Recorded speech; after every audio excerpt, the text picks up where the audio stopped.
Sir மிஸ்ஸை tsunami Premji கல்யாணம் நான் வெளில வரதே இல்ல. ஆஹா நீயப்பா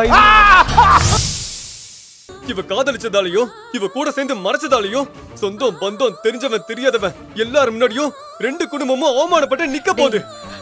நம்மள கூட விடுங்கக்கா. இவ பண்ணதுக்கு நம்ம தண்டனை அனுபவிக்கலாம். மீனாட்சி மேடம் குடும்பம் என்ன பண்ணாங்க? அந்த கௌஷிக் என்ன பண்ணா? மனமேட வரைக்கும் ஆசையோட வந்து இப்ப இவ வேற ஒருத்தனை காதலிக்கிறேன்னு சொன்னா அவன் நிலைமை. எனக்கு புரியுதுடா.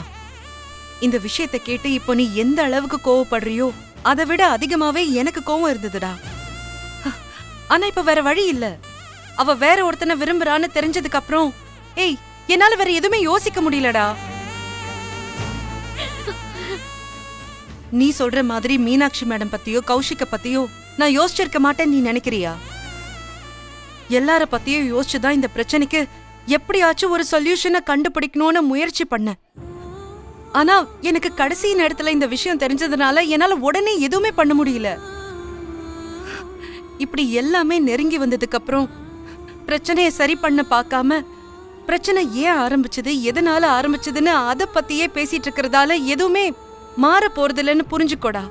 இல்லக்கா, நீங்க என்னதான் சொன்னாலும் இவ பண்ணதை என்னால ஏத்துக்கவே முடியல.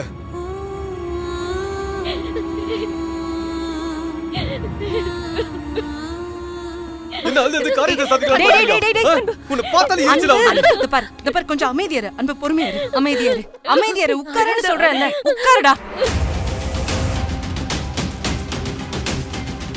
ஏய் ஆனந்த்,